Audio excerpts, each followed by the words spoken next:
being the race coming up on Father's Day out of MIS, what influence did your father have in your racing career over the years? Oh, it was huge.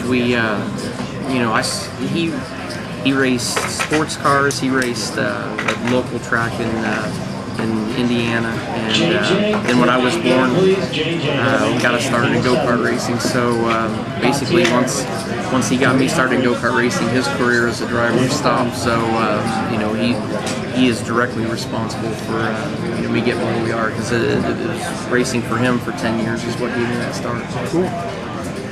What's your favorite part about the track in MIS? I think what I like about it is it doesn't matter where on the track that you want to be.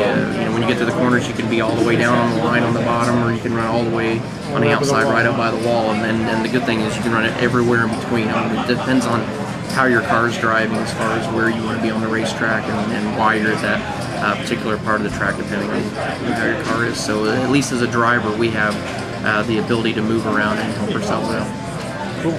On Friday nights, Saturday nights, rain delays for a couple of days. What do you like to do around the state of Michigan? Or you just hang? We pretty much stay in the motor coach. There's not a lot we do. There's a ice cream place really close to the track that is pretty famous that we might sneak in and out of occasionally. But what I honestly do a lot is I play a lot of online poker. I'm a part of a online poker site with 5 of the other drivers, which is VictoryLanePlayersClub.net. And so a lot of times we'll sit in the bus and play poker online. And with having 3 racetracks and 4 race teams that are on the road all the time, I'm pretty much Friday night and Saturday night I'm sitting by the phone waiting to get the updates as the night's going on from the PR reps. So just kind of waiting to hear what's going on with them and playing cards. Cool. Now that the older guys are starting to retire out of the sport, who do you look up to in the garage? Who do you idolize, and who do you go to for advice? I still, Bobby Labonte was my teammate when I first started with Joe Gibbs Racing, and Bobby and I are still good friends. I still rely on Bobby's opinions and input a lot. Mark Barton and I are good friends, and now that Dale Jarrett's gone, I'd say it's probably Bobby and Mark are the 2 guys that I rely on most for information. I know you're working a lot with Christy Wallace, bringing her up through the ranks. Is there anybody else that you got your eye on? The thing that we do is basically the same thing that all the other car owners do.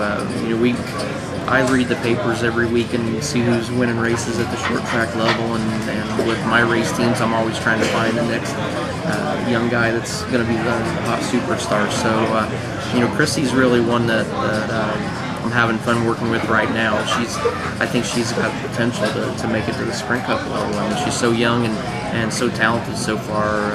Just the more time that we can get her in truck races and ARCA races right now, I think is going to be the key to getting her up into the Nationwide Series and Sprint Cup Series. But she's doing a really good job so far. I know you're still young, still got a lot of years racing to do. When you get on to retirement age, what do you plan on doing? One in the TV booth, or? Nah, I don't know that I'm gonna do the TV gig. I'm already involved with racetrack ownership with 3 dirt tracks and having the 2 World of Outlaw sprint car teams and the 2 USAC operations. That's what I'm really passionate about. I mean, I really enjoy still being a part of it as an owner, and whether it's an owner of the tracks or the owner of the race teams, I'm really enjoying being a part of it from that side, and it makes me really feel like I can give back. So I don't know that I've done the TV deal, and I enjoy doing it. I'm just not sure that the day that I decide that I'm going to hang it up, that that's what I want to do. Speaking of TV, what's your favorite commercial you've ever done? Or have we seen it yet? They get better and better every year. I think probably the most fun we had with the commercial was the Coke commercial, where we got to race the RC cars around each other. And I own a remote control car company, so I race RC cars a lot, and we had a good time. We got to run some pretty cool cars there, and some of the guys weren't very good with RC cars. There were a couple of them, Kevin Harvick and a couple of the other guys that you could tell had messed with them quite a bit, and we all had a lot of fun with them. Cool. Since you guys switched to Toyota power this year, was there much getting used to that in Chevy, or can you really tell a difference? From my standpoint as a driver, it hasn't been an adjustment at all, really. What it's created was a lot of work in the engine department at Joe Gibbs Racing, because that's really where the change is. but the cars are still the same. It's just a different motor package for us. But as a driver, it really hasn't changed the way we drive the cars or anything like that. It's just been a lot of work for the motor department. Going into the Daytona 500, they were working 24-hour shifts, or 24 hours around the clock. They were working 2 different shifts. So it was a lot of work just to get ready, just to go to Daytona. Beginning last year when the COT first come out, you guys had a hell of a time.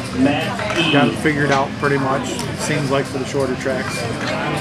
It's going back this year to pretty much the same way with the intermediate tracks and cookie cutters. You think second time around, third time around it'll get better? Or? Yeah, definitely. I mean, that's the hard thing is it's you think about the cars that we ran before the COTs. I mean, those cars have been around for a lot of years, so it had evolved, and the teams have evolved their setups where now we're kind of painting on a fresh canvas now and starting with a new car that nobody's had a lot of time with. So definitely every time that you go back to the track, the second time around especially, and then third time on down, you're going to have your setups more refined than the last time, and you'll spend more time in modeling and with test sessions to find out what those cars like. But it's the first and second time around, it's really a big difference, because the first time you don't get to spend a lot of time with that car, but once you have that base set of notes, and the second time you go back, it makes it a lot better. With spending a lot of time out doing appearances like this and everything you do during the week, how much time do you actually get to spend with the team away from the track? Not a lot, honestly. And especially even on the race weekends when we are together, we're still apart. At the end of the day, they go to a hotel, and Zippy and I, we stay in the motor coach lot in our motorhomes. So it keeps us from having, those guys get up so early in the morning to be at the track. They don't fight traffic, but for us to get the rest that we need and sleep in a little bit in the mornings, we'll be fighting traffic, 2 of those 3 days. So you basically just get to see them while you're at the track, and the test sessions are where we get to spend a little more time with each other. But even the guys that do the pit stops on Sunday, that's the only time of the week that I see those guys. They fly in Sunday morning, and after the race is over, I go back to Indiana or back to Charlotte, and they go back to Charlotte. So just get to see them one day a week. Wow.